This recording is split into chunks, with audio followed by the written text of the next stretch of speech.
जय भीम सर्वांना. रत्नसंभव बुद्धविहार वालेकरवाडी या ठिकाणी आज डॉक्टर बाबासाहेब आंबेडकर आणि भगवान बुद्ध या जयंतीनिमित्त सालावादप्रमाणे आपण काय केलेले स्पर्धेचं आयोजन केलेले आहे. आणि आज ह्या ठिकाणी 9 तारीख आहे, 9 मे. तर या 9 मेच्या दिवशी सायंकाळचे 6:30 वाजलेले आहे आणि ह्या ठिकाणी स्पर्धेचं आयोजन केले. अतिशय सुंदर असं बालकांनी याच्यामध्ये भाग घेतलेला आहे.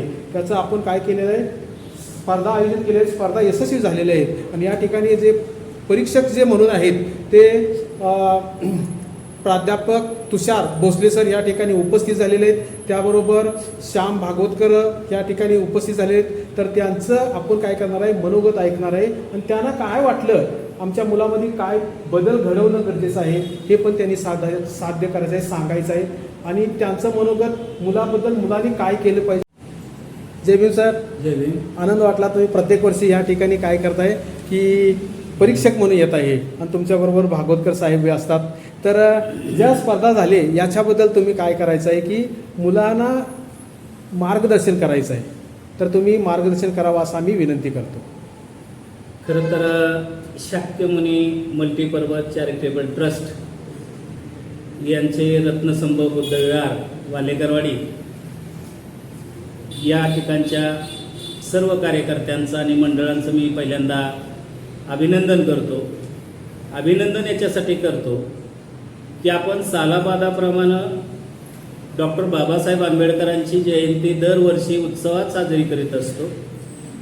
परंतु उत्सवात जयंती साजरी करत असताना कुठंतरी आपल्या इथल्या लहान लहान मुलांना, तरुण मुलांना वैचारिक खाद्य मिळावं, त्यांच्यामध्ये विचार करण्याची प्रवृत्ती वाढावी, त्यांची विचार करण्याची क्षमता वाढावी म्हणून या मंडळाच्या माध्यमातून, या विहाराच्या माध्यमातून ज्या काही निबंध स्पर्धा, वक्तृत्व स्पर्धा आणि अशा विविध प्रकारच्या स्पर्धांचं आयोजन केलं जातं. या स्पर्धांच्या माध्यमातून विद्यार्थ्यांचा बौद्धिक आणि वैचारिक विकास निश्चितपणाने होत असतो आणि तो करण्यासाठी या विहाराचं फार मोठं योगदान आहे असं मला वाटतं. आज 9 मे या दिवशी या विहाराच्या माध्यमातून या वक्तृत्व स्पर्धांचं आयोजन करण्यात आलं. या वक्तृत्व स्पर्धेसाठी साधारणतः 4 विषय देण्यात आलेले होते. त्या 4 विषयांपैकी 4ही विषयांना खरं तर मुलांची वर्ग इयत्ता पाहिली आणि त्यांची वय पाहिली तर ही जी मुलं आहेत ती 2 वाक्य का बोलेना, परंतु वयाच्या मानानं फार मोठं वक्तव्य त्यांनी या ठिकाणी सूचित केलेलं आहे असं मला वाटतं. खरं तर त्यांना जे विषय देण्यात आलेले होते त्याच्यामध्ये देशाच्या विकासात महिलांचं योगदान काय आहे या संदर्भात आर्या ओहोळ हिनं तिचं मनोगत व्यक्त केलं. खरं तर एखादी वक्तृत्व स्पर्धा जेव्हा आपण आयोजित करतो त्या वक्तृत्व स्पर्धेमध्ये विद्यार्थ्यांनी एक गोष्ट लक्षात ठेवली पाहिजे की एखादा विषय आपल्याला दिल्यानंतर त्या विषयाच्या संदर्भातली थोडीशी माहिती गोळा करणं अपेक्षित असतं.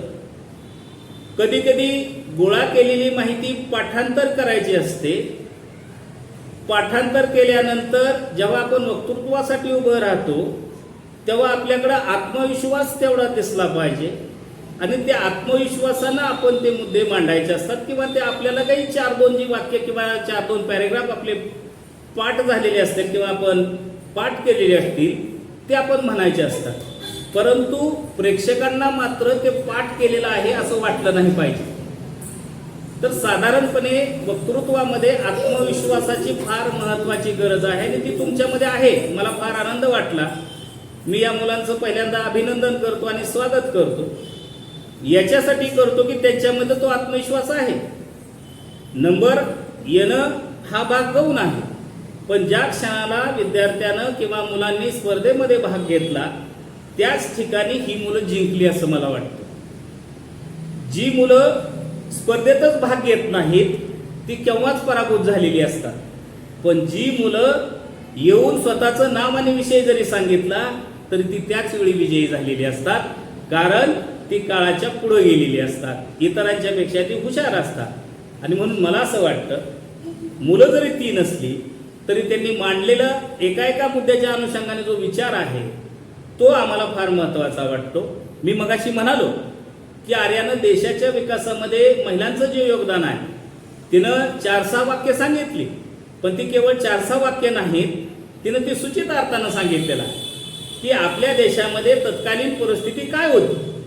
सावित्रीबाई फुलेंचा काळ जर आठवला तर तिनं ती आपल्याला आठवण करून दिली की सावित्रीबाई फुलेंच्यामुळे इथं मुलींना शिक्षण मिळालेलं आहे.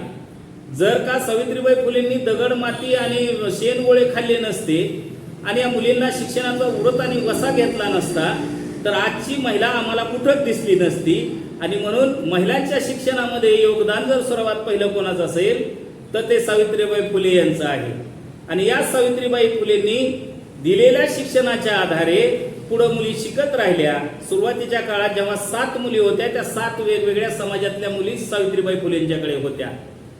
आणि त्याच्यानंतर आज जर आपण परिस्थिती बघितली तर या देशाचा विकास दर बघितला तर या देशाच्या विकास दरामध्ये आज महिलांचं योगदान तुम्हाला जास्त प्रमाणामध्ये दिसतं. आज एकही असं क्षेत्र नाही की त्या ठिकाणी महिला नाही, कारण त्या महिलांना पुढं या शिक्षण व्यवस्थेमध्ये आणण्याचं काम फुलेंच्या नंतर बाबासाहेबांनी घटनेच्या माध्यमातून आणलं. आणि मग महिला आमच्या आज शिक्षण म्हणू नका, व्यवसाय म्हणू नका, विज्ञान म्हणू नका, तंत्रज्ञान म्हणू नका, किंवा तिनं जी काही 4-2 नावं सांगितली कल्पना चावला सहित सर्वांची, ती देदीप्यमान कामगिरी करणाऱ्या ह्या महिला की ज्यांच्यामुळं यांनी देशाच्या विकासात योगदान घातलं. या देशाची पहिला पंतप्रधान इंदिरा गांधी यांना होण्याचा मान मिळाला. इथं राष्ट्रपती सुद्धा महिला झाल्या. आजही राष्ट्रपती महिला आहेत. आजही वेगवेगळ्या निवडणुकांमध्ये बघितलं तर महिला समाजाची सेवा करताना निवडणुकीच्या माध्यमातून दिसतात आहे. आणि म्हणून तिने ती 2-4 वाक्य सांगितलेली नाहीत तर तिनं सूचित अर्थानं आपल्याला सांगितलेलं आहे. या महिलांचा इतिहास सांगायचा झाला तर फार मोठा आपल्याला एक विषय तो फार मोठा आहे, व्याख्यानाचा मोठा विषय आहे. परंतु तिनं जी मांडणी केली ती चांगली आहे. फक्त थोडंसं अजून थोडं वाचायला पाहिजे होतं. अजून 4-2 वाक्य जर म्हणाले असतीस की महिलांचं योगदान जे आहे ते फार मोठं आहे. म्हणजे आजची महिला ही केवळ नोकरीत नाही तर व्यवसायामध्ये आहे. कल्पना सरोज ही तिचं ताजं आणि स्वच्छ उदाहरण आहे. ती बौद्ध समाजाची आहे. कल्पना सरोज ही साधा छोटासा व्यवसाय करणारी एक महिला होती, पण नंतर तिनं तिच्या कामगिरीवरती, कारागिरीनं, कर्तृत्वानं तिनं बिल्डिंग क्षेत्रामध्ये म्हणा किंवा वेगवेगळ्या कंपन्यांमध्ये म्हणा आज ती लाखो लोकांना रोजगार देते आहे. आणि आज कितीतरी लाखो करोडोंमध्ये तिचा टर्नओव्हर आहे आणि किती लाखो लोकांना आज ती पोटाला पोटभर जेवायला देते आहे. ही कल्पना चावला बौद्ध समाजाची आहे. आणि मला वाटतं हे सगळं महिलांना देण्याचं काम डॉक्टर बाबासाहेब आंबेडकरांच्या घटनेनं केलं. आणि म्हणून आज महिला सगळ्या ठिकाणी आज ती तिचा हक्क बजावते आहे, ताटमानेनं जगते आहे, अन्याय अत्याचाराविरुद्ध ती लढती आहे. आणि आज मिलिटरी सारख्या मोठ्या मोठ्या क्षेत्रामध्ये ती स्वतःचा नावलौकिक मिळवते आहे. कालचं जे पहलगामला जे काही युद्ध झालं त्याच्या जर बघितलं तर 2 महिला आपल्याला बघा आज तुम्हाला दिसतील त्या वर्तमानपत्राच्या वरत्या पेजमध्ये. त्यात महिलांची नावं आहेत, चित्र आहे. त्या 2 महिलांनी ती निर्णय क्षमता सुद्धा आज तिच्यामध्ये आहे. आणि म्हणून आज ती केवळ एका क्षेत्रात राहिलेली नाही तर देशाच्या विकासात ती योगदान करते आहे. कुटुंबाला मोठं करण्याचं काम करते आहे. ती टॅक्स भरते आहे आणि या देशाची नवीन पिढी घडवण्याची एकाच वेळी दुहेरी भूमिका आज महिला करते आहे. केवळ ती संसार करते आहे, कुटुंब सांभाळते आहे, चूल आणि मूल नाही तर त्याच्याही पुढे जाऊन ती आज कार्यरत होताना दिसते आहे. आणि म्हणून मला असं वाटतं की या महिलांच्या योगदानाविषयी फार मोठा विषय व्यापक पद्धतीने आपल्याला सर मांडता येऊ शकतो. परंतु एक मुलांच्या दृष्टिकोनातून विचार केला तर एवढा आहे की मुलींनी तुम्हाला पुढं फार मोठ्या संधी आहे आणि म्हणून यांचा आदर्श तुम्ही घ्या. आपण वाचन थोडंसं करा, थोडं वर्तमानपत्र रोज वाचत चला. जे आवडलेले वाक्य आहे ती वहीमध्ये लिहून काढत चला आणि लिहिलेली आपल्या मैत्रिणींमध्ये चर्चा करत चला. आणि निश्चितपणानं तुमच्या विचार करण्याची क्षमता वाढणार आहे. असं का? जेव्हा मला प्रश्न पडतो तेव्हाच खऱ्या अर्थानं तिथं विचार करण्याची क्षमता वाढते. पण तुम्हाला प्रश्न पडला पाहिजे असं का? आणि म्हणून मला वाटतं महिलांच्या विषयी तीच महिला पुढं गेली, हीच महिला का, मी का नाही, असं म्हणून जर का तुम्ही अभ्यासाला लागला तर निश्चितपणानं तुमच्याकडूनही चांगलं काम होईल. तुम्ही लहान मुलं आहेत, पण मला फार आनंद वाटला की 6वी 7वी 8वीची 9वीची मुलं असताना एक वाक्य आमच्या कॉलेजच्या पोरांना सुद्धा नाव सांगायचं म्हटलं तर अडचण होती आहे. पुढं गेलं तर त्यांना नाव आणि वर्ग सांगायचं म्हटलं तर भीती वाटते आहे. पण तुम्ही मला फार भारी वाटलं. आणि खरं तर हे एवढं मोठं काम या विहाराच्या माध्यमातून, या कार्यकर्त्यांच्या माध्यमातून, या सेवकांच्या माध्यमातून होतं. मी त्यांचं सुद्धा अभिनंदन करतो आणि आभारी आहे मी त्यांचा की आपल्याला जर तरुण पिढी घडवायची असेल तर आपल्याला या लहान मुलांच्यावर संस्कार अशा पद्धतीनं अप्रत्यक्षरित्या तुम्ही जे करताय ते मला हा फार स्तुत्य उपक्रम वाटतो आहे. आणि म्हणून त्या विषयाला तिनं 4 वाक्य बोलली, परंतु सुचित अर्थानं फार मोठा व्यापक पट्टीनं मांडला, अनेक नावं तिनं घेतली. मला कौतुकास्पद ते वाटलं. आरवणं जलसंवर्धन काळाची गरज त्यानं 2-4 वाक्य म्हणाला, पण पाण्याची आज गरज, पाण्याचं दुर्भिक्ष काय आहे हे आजचीच गरज नाही तर सुरुवातीपासून पाण्याचं महत्त्व, हांडाभर पाण्यासाठी वनवन करणारी माणसं आज गावोगावी आपण पाहतो, तर दुसऱ्या ठिकाणी शहरातली माणसं 4-4 बादल्यांमध्ये आंघोळी करणारी माणसं आम्ही बघतो. म्हणजे दुसऱ्या बाजूला प्यायला पाणी नाही आणि दुसऱ्या बाजूला पाण्याचा वापर कसाही होताना दिसतो आहे. आणि म्हणून आजचा काळ जर बघितला, जमिनीत पाण्याची पातळी फार खाली गेली आहे. गावाकडे जर तुम्ही गेला पोरांनो तर तुमच्या लक्षात येईल, विहिरी ज्या पूर्वी तुम्हाला दिसायच्या तर त्या आता फार खोल तळाला गेलेत आणि तळाला जाऊन पुन्हाच पाणी लागत नाही. पाण्याची पातळी फार खोल गेलेली आहे. आज पाणी जमिनीत साठा फार कमी राहिलेला आहे. आणि म्हणून पाऊस पडतो त्याचं निसरण करण्याचं काम, वाचवण्याचं काम पाणी आपण केलं पाहिजे. आणि हा इशारा डॉक्टर बाबासाहेब आंबेडकरांनी जेव्हा मजूर मंत्री होते तेव्हा सर्वात पहिली कल्पना बाबासाहेबांची आहे. नद्या जोड प्रकल्प कल्पना ही बाबासाहेबांनी या देशाला दिलेली आहे. दामोदर खोले प्रकल्प असेल किंवा कोशी प्रकल्प असेल, बाकरा नंगल असेल, हिराकुंड प्रकल्प असेल, हे बाबासाहेबांनी केलेली काम आहेत. जर का बाबासाहेबांच्या विचारांनी हा देश चालला असता किंवा त्या विचाराची पुढं जर का ती री उडली असती आणि नद्याजोड प्रकल्प झाला असता तर आज इथल्या भारतातल्या शेतकऱ्याला पाण्यासाठी आंदोलन करावं लागलं नसतं, महिलांना हांडा मोर्चा करावा लागला नसता, गावातली माणसं शहरात आली नसती, शहरं बकाल झाली नसती, शहरं फुगली नसती, खेड्यात व्यापार उदीम चांगला चालला असता, खेड्यातला पैसा खेड्यात राहिला असता, कदाचित गांधीजींच्या विचारसरणीप्रमाणे ती ग्रामसंस्कृती रुजली असती. पण बाबासाहेबांची विचारसरणी इथं कुठंतरी नंतरच्या काळात राबवण्यात शासनाला म्हणा किंवा त्यांच्या ध्येय धोरणांना म्हणा अपयश आलेलं दिसतं. आताच्या मध्यंतरीच्या काळामध्ये आपल्याकडे एक मंत्री होते, त्यांनी सुरेश प्रभू मला वाटतं, त्यांनी तो प्रकल्प चालू करायचा प्रयत्न केला पण त्याची सत्ता गेली. त्याच्यानंतर मात्र नदीजोड प्रकल्पाचा विचार या देशामध्ये नंतर काही आलाय असं मला वाटत नाही. पण नंतरच्या काळात आता तो विचाराधीन आहे आणि शासन तशा पद्धतीनं प्रयत्न करताना आपल्याला दिसतं आहे. मला वाटतं पाण्याचं फार मोठं पाण्यावरती बऱ्याच लोकांनी लिहिलेलं आहे, पाण्यावरती नाटकं आलेले आहे, पाण्यावरती सुद्धा आपण जेवढं बोलू जलसंवर्धन काळाची किती गरज आहे तर तोही फार मोठा व्यापक पट आहे, व्यापक विषय आहे. राहता राहिला प्रश्न इन पोवाडा फार छान, म्हणजे भूमी तर 4थीलाच आहे, भूमीला फार मोठं आपल्याला नेता येऊ शकतं. भूमीला जर का आपण थोडंसं ग्रीप दिली किंवा अशा छोट्या मोठ्या कार्यक्रमात तिला संधी देत गेलो, भले तिचा एक का पोवाडा असे ना, तिचा आपण पोवाडा सातत्याने तोच पोवाडा घ्यायचा, तिचा जो आत्मविश्वास आहे तो अधिक वृद्धिंगत करून ही भूमी, शिवाजी महाराजांचा पोवाडा म्हणलं की या पिंपरीची जोड परिसरात भूमीचं नाव आलं पाहिजे. म्हणजे आपल्याला जर आपला एखादा विद्यार्थी घडवायचा असेल, आपला एखादा मुलगा घडवायचा असेल, आपल्याला जर आपला चळवळीतला कार्यकर्ता घडवायचा असेल आणि आपण ही प्रबोधनाची परंपरा मानणारी लोक आहोत, जातीच्या पलीकडे जाऊन माणूस म्हणून बघणारे लोक आहेत.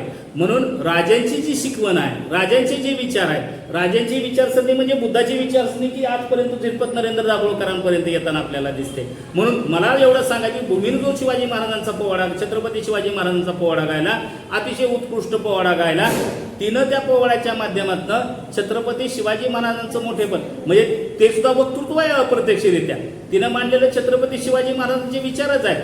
त्यांची त्या ठिकाणी त्यांनी दाखवलेली चपळाई त्या ठिकाणी तिनं सांगितलेली आहे. परंतु छत्रपती शिवाजी महाराज हे केवळ एका विशिष्ट समाजाचे आणि धर्माचे नव्हते, तर शिवाजी महाराज हे सर्व रयतेचे राजे होते, ते कुठल्या समाजाचे नव्हते.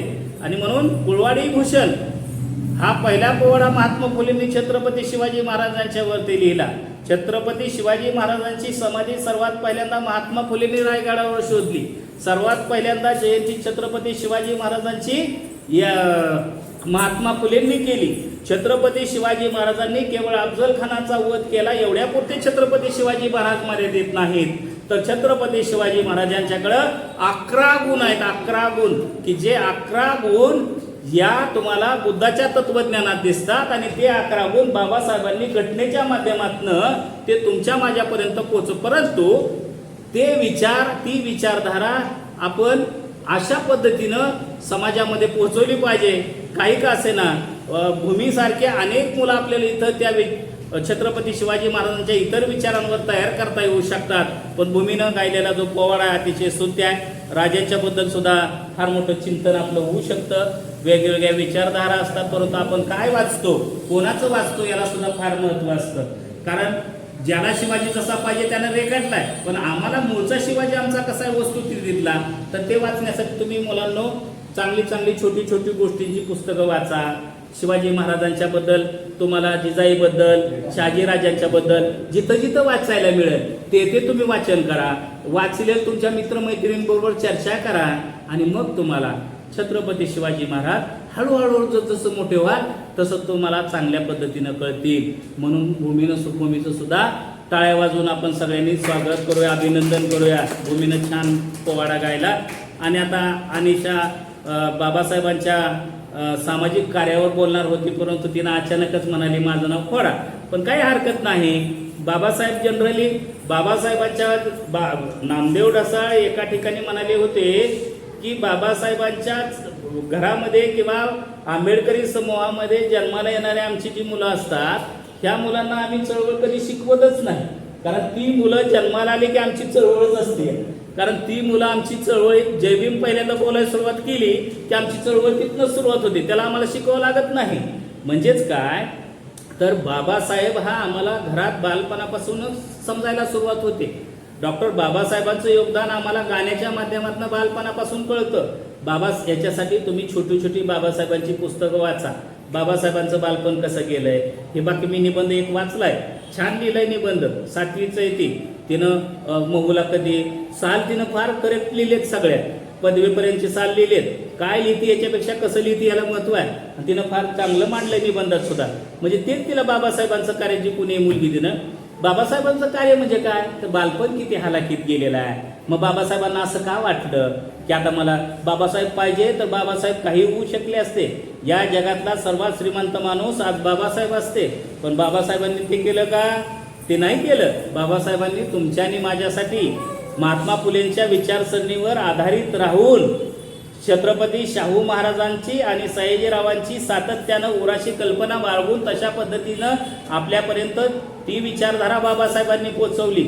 समतेची विचारधारा आपल्याकडे बाबासाहेबांनी पोचवली. आणि म्हणून बाबासाहेबांनी त्यांना जो त्रास झाला तो त्रास माझ्या समाजाला होऊ नये म्हणून बाबासाहेबांनी 1920 पासून, बाबासाहेब शिकून आले की ते 1920 पासून चळवळीत काम करायला सुरुवात केली.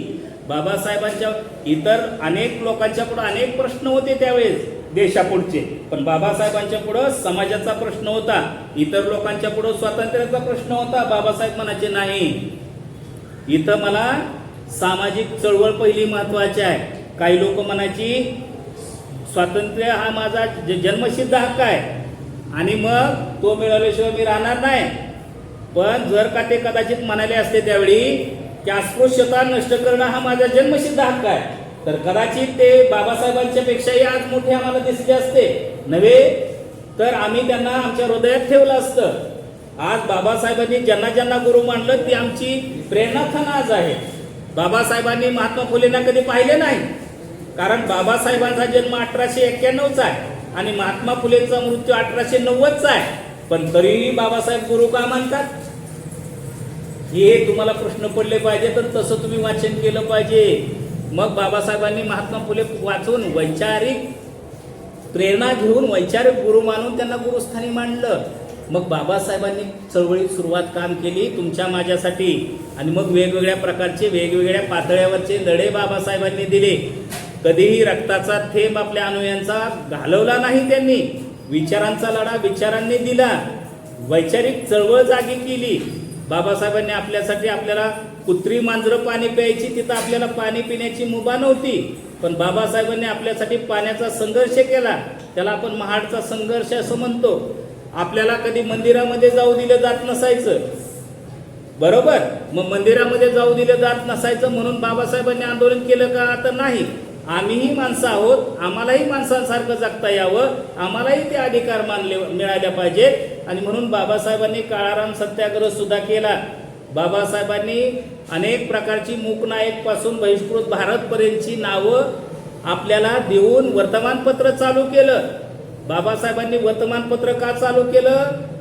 कारण त्या काळामध्ये लोकांपर्यंत पोहोचण्याचं ते एक साधन होतं.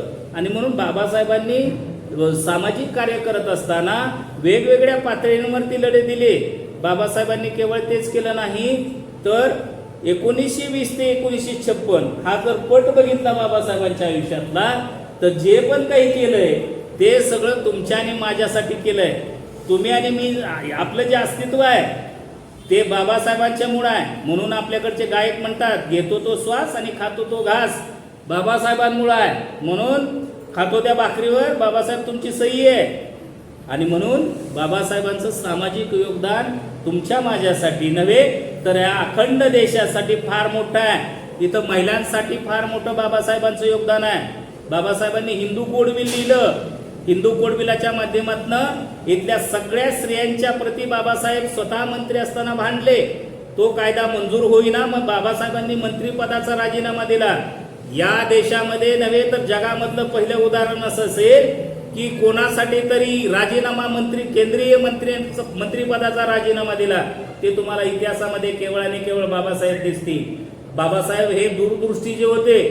बाबासाहेबांना अनेक पिढ्यांचं स्वप्न खुणावत होतं, पण एक मात्र स्वप्न त्यांनी पाहिलं होतं की आज कदाचित माझा समाज असा असेल, पण उद्या मात्र हाच समाज उद्या वेगवेगळ्या प्रकारची क्रांती करेल. निश्चितपणानं आपण वेगवेगळ्या पातळीवर बाबासाहेबांनी सांगितलेल्या सामाजिक चळवळीत काम करायला लागलो. वेगवेगळ्या ठिकाणी आपण कार्यरत राहायला लागलो. पण बाबासाहेबांच्या अनेक पातळ्यावर आजही आपण परिपूर्ण यशस्वी झालो असं म्हणता येत नाही. आजही गावकुसाबाहेर गावखेड्यामध्ये आज जर बघितलं तर अनेक लोकांना जाते त्याचे चटके सहन करावे लागतात.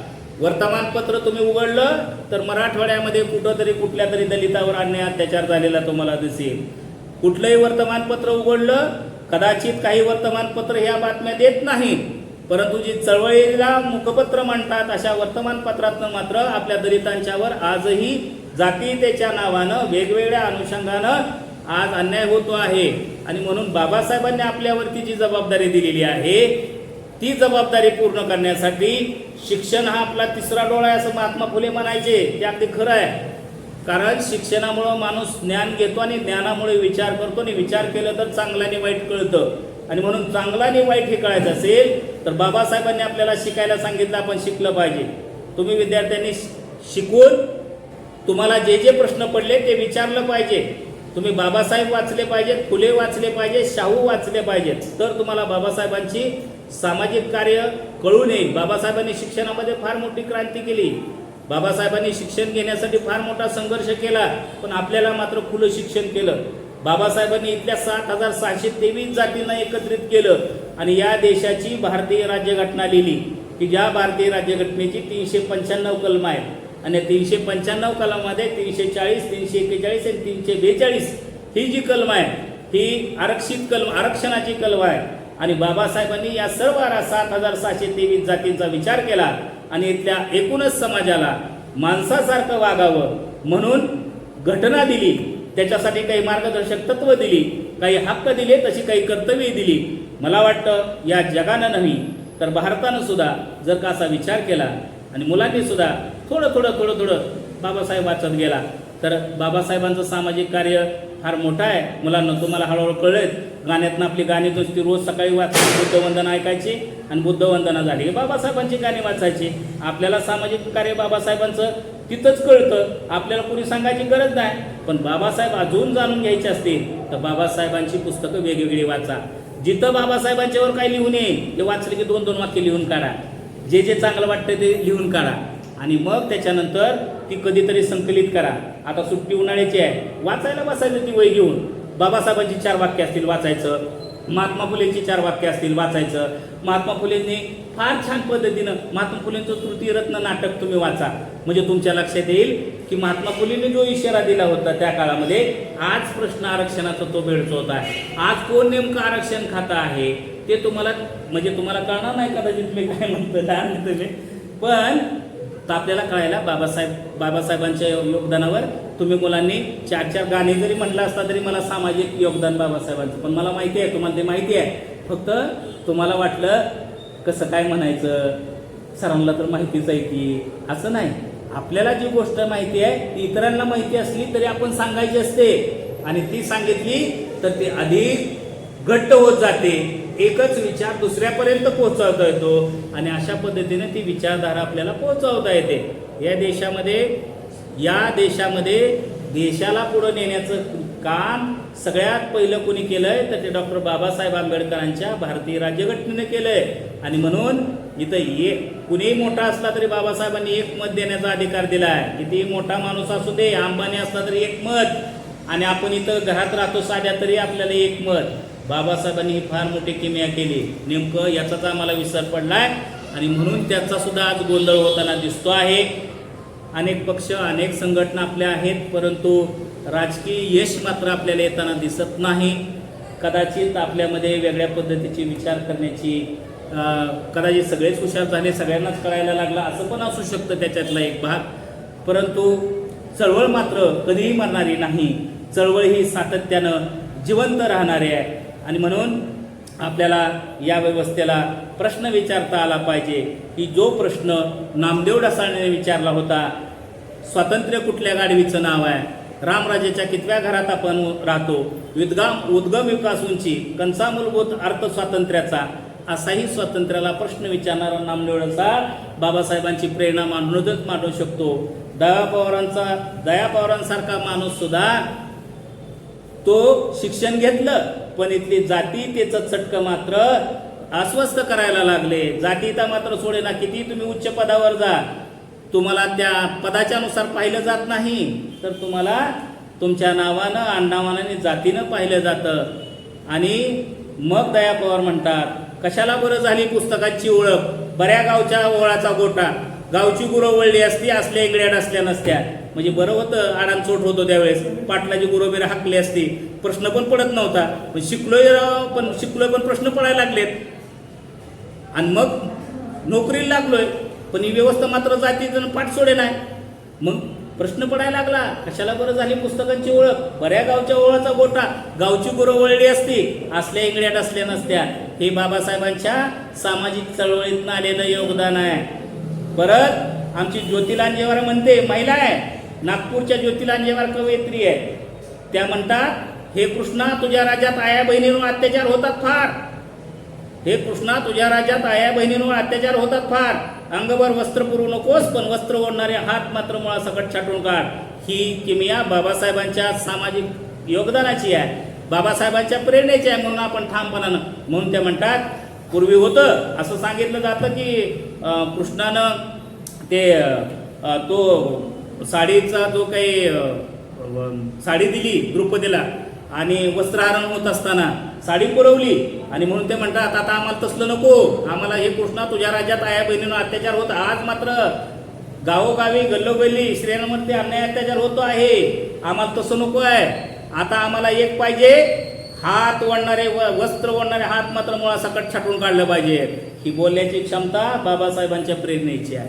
बाबासाहेबांच्या प्रेरणा अनेक जण घडलेत, अनेक जण विचार मांडतात. मुलांनो, तुम्ही लहान आहे, तुम्ही बाबासाहेब निश्चितपणानं मोठं झाले आमच्यापेक्षा वेगळ्या पद्धतीनं लोकांना सांगणार आहे. आणि बाबासाहेबांचं योगदान एवढ्यापुरतं सीमित नाही, तर बाबासाहेबांनी या समाजाला तर उभंच केलंच, या देशाला पण उभं केलं. पण आज वेगवेगळे देश म्हणायला लागलेत की बाबासाहेब आमच्या देशात असते तर आम्ही असं केलं असतं. म्हणून अमेरिकेनं सिम्बॉल ऑफ नॉलेज असं बाबासाहेबांना म्हटलं, ज्ञानाचं प्रतीक असं म्हटलं. म्हणजे परदेशातली लोक बाबासाहेबांना स्वीकारायला लागलेत, बाबासाहेबांचा विचार स्वीकारायला लागलेत. तुम्ही वर्तमानपत्रात वाचलं असेल, अनेक राष्ट्रांमध्ये बाबासाहेबांची जयंती धूमधडाक्यात आणि वैचारिक पद्धतीनं साजरी होते आहे. वेगवेगळी भाषणं, वेगवेगळी संमेलनं या माध्यमातून बाबासाहेब पोहोचवण्याचं काम आज पाश्चात्य लेवलला सुद्धा मोठ्या प्रमाणामध्ये. आता बाबासाहेब फक्त तुमच्या माझ्यापुरते या देशापुरते राहिले नाहीत, तर जागतिक लीडर म्हणून आज बाबासाहेब पूर्वीपासून आणि आजही मोठ्या प्रमाणात उदयास येतात आहे. आणि म्हणून आपण सगळेजण आज वेगवेगळ्या पद्धतीनं बाबासाहेबांच्या योगदानामुळंच आहे. म्हणजे परदेशात असेल काय किंवा काय आपले बांधव जिथं जिथं आहेत, जिथं जिथं चळवळ आहे, तिथं तिथं फक्त बाबासाहेबांमुळंच आहे. म्हणून बाबासाहेबांवर जे जे बोलाल ते सगळं सामाजिक योगदान आहे. तुम्ही मी जे असेल ते केवळ सामाजिक योगदान आहे. आणि म्हणून चारही मुद्द्याच्या अनुषंगानं तुम्ही एक एक वाक्य बोलला, ते एक एक वाक्य नव्हतं, एक वाक्य तुमच्या वयाच्या मानानं, तुमच्या आत्मविश्वासानं फार मोठं होतं, की आमच्यासारख्याला सुद्धा ते विचार करायला लावणार होतं. आणि म्हणून मुलांनो, तुम्ही जे बोललाय ते 2-2, 3-3, 4-4 वाक्य नव्हती किंवा एक एक पॅरेग्राफ नव्हता, तर ते तुम्ही आम्हाला बऱ्याच गोष्टी सूचित केलेल्या आहेत. काही गोष्टी सूचित करायच्या असतात, सगळ्याच सांगायच्या नसतात, ते समजून घ्यायच्या असतात. तुम्ही आम्हाला सूचित, आणि हे बोलण्याचं तुमच्या धाडस आहे. आम्ही सगळेजण तुमचं कौतुक करतो. पुढच्या जेव्हा वक्तृत्व स्पर्धा असतील तेव्हा तुम्ही चांगल्या पद्धतीने, तुमच्याकडे आत्मविश्वास चांगला आहे, मांडणी पण चांगली आहे, बोलायचं कसं ते पण कळतंय. तुम्ही तिथं माईक पशी उभं राहिले की आम्हाला कळतंय की या विद्यार्थ्याचा कॉन्फिडन्स किती आहे. तुमच्याकडं फार छान पद्धतीचा आत्मविश्वास आहे, उभा राहण्याची पद्धत छानपैकी आहे, मुद्दे मांडण्याची मुद्देफेक अतिशय चांगली आहे. फक्त थोडंसं वाचन आणि पाठांतर. आपण वक्तृत्व स्पर्धेत एक लक्षात घ्यायचं, पाठांतर केलेलं बोलत असताना पाठांतर केलंय असं वाटू द्यायचं नसतं. पाठांतर केलेलं एकच वाक्य रिपीट येऊ द्यायचं नसतं. जे आपल्याला आठवतं ते पुढं बोलत जायचं असतं. मला वाटतं या अनुषंगानं एवढं पुरेसं आहे. विद्यार्थ्यांच्या प्रति खरं तर हे फार उच्च लेवलवरनं झालं असेल कदाचित, परंतु त्यांच्या पातळीवर फक्त मी एकच सांगेन की आपली चळवळ ही तुमच्याकडून अपेक्षित आहे, नवीन पद्धतीची अपेक्षित आहे. विज्ञान, तंत्रज्ञान आणि AI च्या जमान्यामध्ये आज आम्हाला तुमच्याकडून फार मोठ्या अपेक्षा आहेत. निश्चितपणानं तुम्ही त्या त्या क्षेत्रामध्ये जाल. कदाचित मी काय म्हणतो तुम्हाला कळणार नाही, पण तुम्ही जिथं जिथं जे जे वाचाल, जी जी पुस्तकं नवीन येतील तुम्हाला अभ्यासक्रमामध्ये, आता सध्या राष्ट्रीय शैक्षणिक धोरण आलंय, नॅशनल एज्युकेशन पॉलिसी माहिती असेल तुम्हाला, अभ्यासक्रम बदलला आहे, तर त्या अभ्यासक्रमामध्ये कौशल्य आधारित अभ्यासक्रम आलाय, ते तुम्ही चांगल्या पद्धतीनं अभ्यासा. आता सध्या नोकरीमध्ये आपल्याला जागा फार कमी आहेत, आणि नोकरीमध्ये जागा कमी असल्या तरी आज येऊ घातलेली संकटं आपल्या पुढची बरीच आहेत. आज अबकडं करण्याचा घाट घातला जातो आहे. इथं तेढ निर्माण करण्याचा प्रयत्न होतो की काय, असं शंकास्पद वातावरण इथं तयार होतं आहे. आणि म्हणून तुमच्यासारख्या तरुणांनी केवळ नोकरी मिळते म्हणून नाही, तर कौशल्य आधारित शिक्षण सुद्धा घ्या, आणि अशा पद्धतीचं आपल्या चळवळीचा पण अभ्यास करा. चळवळीच्या माध्यमातून कुटुंबाचा विकास करा, समाजाचा विकास करा. निश्चितपणानं तुमचं सुद्धा इथं कुठंतरी योगदान दिसल्याशिवाय राहणार नाही, याबद्दल माझ्या मनात अजिबात शंका नाही.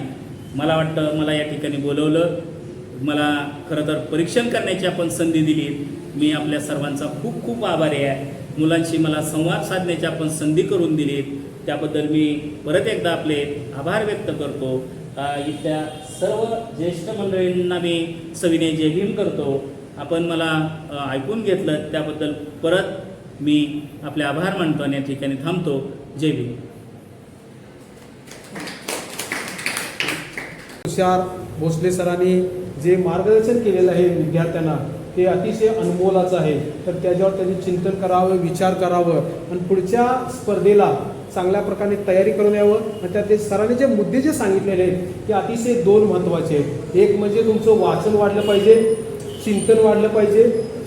तर वाचन आणि चिंतन हे सातत्य ठेवा, मग तुमची प्रगती झाल्याशिवाय राहणार नाही. तर सर, तुम्ही जे मुलांना मार्गदर्शन केले अतिशय उत्कृष्ट आहे. तुम्ही या ठिकाणी आलात आणि मुलांना मार्गदर्शन केलं, त्याचबरोबर तुम्ही परीक्षक म्हणून लाभला, हे आमचं योगायोग आहे. धन्यवाद सर.